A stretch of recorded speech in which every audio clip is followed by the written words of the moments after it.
Hi everyone! After 2 days of hand sanding the chairs, which was far too tedious, repetitive and boring to vlog, I am finally in a position to share with you how I am finishing my kitchen chairs today. We are going to be looking at how I am painting them, oiling the wood and also repairing the spindles. So I've got these 3 chairs here and all of them have got problems with this spindle. This one, the spindle is fully out, so you can see, and the others are loose. The problem with this is that it means that these legs splay in and out and it makes the chairs really unstable. So before I can do anything else with them, I really need to fix these chairs. So to fix this spindle, the tools you will need are some wood glue, some sandpaper, a rubber mallet, and ideally something to clamp the two together. I don't have any actual clamps, so I'm going to be using this belt to tie the legs together to help support the join once it's glued. Let's do it.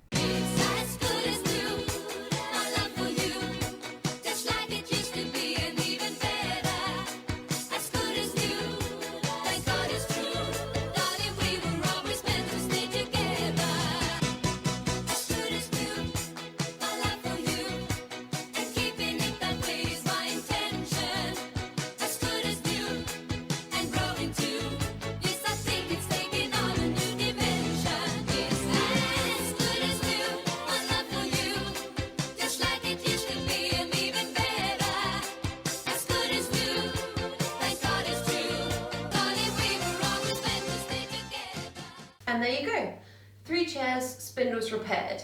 The next step is to wax the seat and the arch of the back, and to do that I'm going to be using some T-Trex hard wax oil in the finish clear soft satin. So that will be the last thing that we do today, because both the oil and the glue needs 24 hours to dry before we can paint them in the morning. I'm going to be applying the oil with an old cloth. Use it sparingly, dip your cloth and make sure that there aren't any patches where the oil is sitting on the surface. Make sure it's all one smooth, thin, even layer.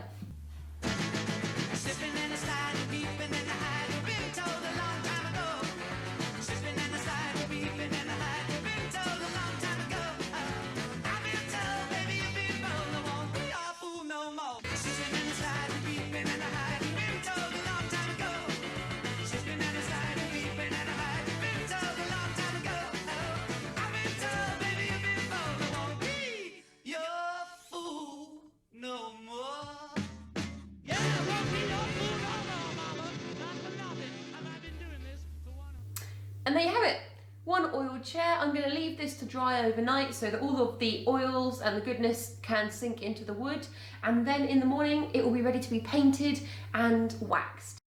Okay, so it's 2 days later. We had to wait because after looking at 1 coat of oil we decided to add a second to aid durability, but we are now ready to move on to the painting stage. We are going to be using Authentico's The Charm of Chalk paint to do these chairs in the shade Earthstone, and you will also need some masking tape, a small paintbrush for the fiddly bits, a regular paintbrush for the large bits, and a stirring stick because chalk paint can really separate. Now this chair we have already painted as a test, and what we found was that the best way to blend these spindles into the arm of the chair is to paint the inside rim of the chair curve. So to do that we're going to tape off the pieces which we want to stay wooden whilst we paint it. You don't need to worry about it now, the oil's well and truly dried, so you can just go ahead and cover it with masking tape. So let's do it. Parents overwork ya, stick it to the man. Hate the way they jerk ya, stick it to the man. Tired of the system, stick it to the man. Rise up and resist them, stick it to the man. Break the rules, ignore the signs, and call away outside the lines. Go off the script, do what you like. They hate it, they can take a hike. Why live your life to someone else's plan? Stick it to the man. Okay, so we've taped the chairs front and back. Don't forget to tape the back as well. And now we're ready to paint. You're going to need to rough up any painted surface with a little bit of sandpaper as you go, just to help the paint adhere, but be careful not to make lots of dust. If you've got a lot of dust, you're going to need to wipe it away. And don't forget to stir your chalk paint before you start, because you don't want it to be separated in any way. If you can see streaks in your chalk paint, then it means it's separated, and it needs to all be one consistency and one colour before you begin. With that in mind, let's crack on, shall we? Them blue ties to gray. Try as you may, you just don't feel good. You don't feel alright, and you know that you must find her, find her, find her.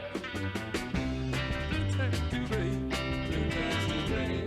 She has on the way. Blue ties to gray. I feel so bad.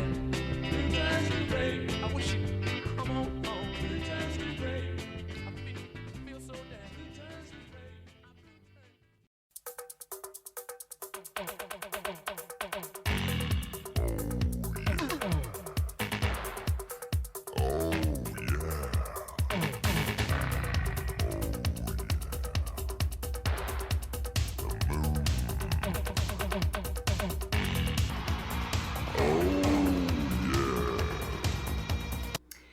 The chairs have now been drying for a couple of days, and we are ready to move on to the final stage, which is wax polishing the chairs.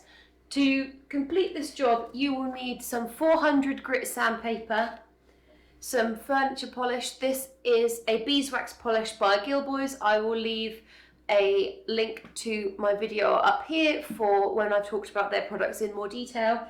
And you will also need some wire wool. This is 4O wire wool. It's super soft. It's not the coarse stuff that we used to take the paint off earlier. The final thing that I'll be doing after I finish that is adding some little feet to the chair to stop them scraping the floor. But that obviously is an optional step and depends on what you are going to be using your chairs for. Ours are going to be used every day, so we want to just make sure that the floor doesn't take a beating. With that in mind, let me show you how to do it. 400 grit sandpaper and lightly rub it over the surface. We're not removing any of the oil that we've put down, but we are just taking off the tops of any ridges and making sure that it's nice and smooth for the wax.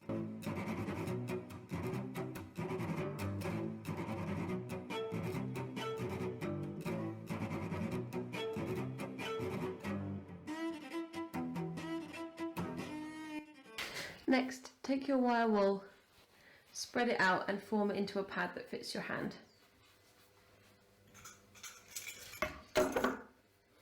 Rub the pad into the wax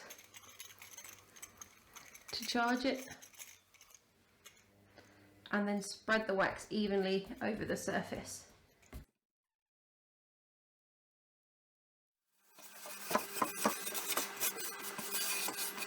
The wax has been applied evenly. Leave it to sit for 20 minutes.